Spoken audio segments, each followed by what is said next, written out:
দেশ নিয়ে যেতে এক কথা বলছেন, এটা আসলে আমরা সবসময় করে গিয়েছি। এখন এখানে খারাপ কিছু একটা ঘটনা ঘটছে দেখে আমাদের অনেক খারাপ লাগবে, এটাও স্বাভাবিক। কিন্তু এর মানে এটা না যে আমাদের ত্যাগ পুরোটাই বৃথা গেছে। হ্যাঁ, তো এই ক্ষেত্রে হচ্ছে যে মিটফোর্ডে যে ঘটনাটা ঘটেছিল, এটা আসলে আমাদের কাছে 1 সেকেন্ড, 2 সেকেন্ড, 3 সেকেন্ড, 4 সেকেন্ড পর্যন্ত ভিডিওটা দেখা গেছে। এর পরবর্তীতে আসলে আর ভিডিওটা দেখার সম্ভব না একজন সাধারণ মানুষের ক্ষেত্রে, কারণ এখানে আসলে অনেক কঠিনভাবে আসলে এখানে আঘাত করে হত্যা করা হয়েছিল বিষয়টা। তো সেই জায়গা থেকে আর কি আমাদের অনেক খারাপ লাগছিল। কিন্তু কথা হচ্ছে যে আসলে এটা কেন হচ্ছে, এটা তো এখানে শুধু হয় নাই, পুরো বাংলাদেশে আসলে এই চাঁদাবাজির জন্য অনেকেই হচ্ছে আপনার মারা গেছে নিজেদের দলীয় কোন্দলের মধ্যে আর কি।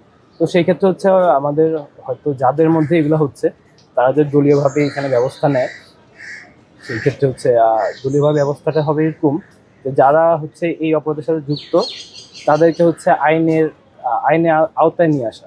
আইনের আওতায় নিয়ে আসার জন্য তারা নিজেদের দলীয়ভাবে ব্যবস্থা নেবে, পাশাপাশি সরকারকে হেল্প করবে। এটা হচ্ছে এখানে একটা করণীয় দিক। আর হচ্ছে এই এই দৃশ্যগুলো আমরা দেখতে চাই না, আর এগুলো তো আসলে আমাদের স্পিরিটের দিয়ে যে কোনো কাজে সত্যিকার স্পিরিট নিয়ে আমরা আন্দোলন করেছি, তারা এখন বেঁচে আছে। আর পাশাপাশি আপনি যেটা বললাম তারা কি নতুন ফ্যাসিবাদ মানে সৃষ্টি করছে কিনা, বা নতুন করে ফ্যাসিবাদ সৃষ্টি হওয়ার কোনো সুযোগ আছে কিনা, এটা আসলে আমার কাছে মনে হয় নাই। কিছু বিচ্ছিন্ন ঘটনা তাদের ঘটছে, এটা সত্যি বিচ্ছিন্ন না হলে এটা তাদের হচ্ছে ব্যবস্থা নেওয়া দরকার দলীয়ভাবে। কিন্তু আসলে এটা আসলে আমাদের আসলেই কষ্ট লাগে বিষয়টা, কেননা তারাও তো আমি যখন ছিলাম টিভিতে সেখানে আমাদের অনেক ভাই ছিল যারা হচ্ছে এই যে আপনি যে বললেন সেই দলের সদস্য ছিল, বিভিন্ন কেন্দ্রীয় দায়িত্বশীল ছিল তাদের। তো তারাও কিন্তু ওইখানে আমাদের মতো কষ্ট করেও তারা কিন্তু এখানে ছিল, তারাও কিন্তু আন্দোলনের সাথে মানে সম্পৃক্ত ছিল।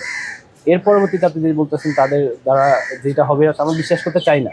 যদি হয় সেটা আসলে বাংলাদেশ জনগণ এটা সঠিক জবাব দিয়ে দিবে।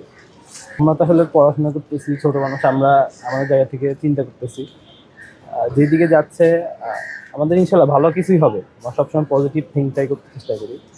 ইনশাল্লাহ একটা চেঞ্জ বলতে আমি যেটা বুঝি সেটা হচ্ছে এই যে অন্যায়গুলো হচ্ছে এবং এটার বিরুদ্ধে কিন্তু প্রতিবাদ হচ্ছে, এবং প্রতিবাদে তারাও কিন্তু আসলে সরব ভূমিকা রাখছে।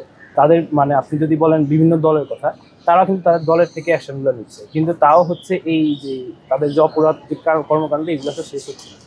এগুলো শেষ হওয়ার জন্য আসলে তাদের আরো বেশি স্ট্রিক্ট হওয়া দরকার। পাশাপাশি হচ্ছে আমাদের যে ইন্টারিম যে সরকার তাদেরকে হচ্ছে একটু শক্ত অবস্থানে যাওয়া দরকার আইন শৃঙ্খলার ক্ষেত্রে।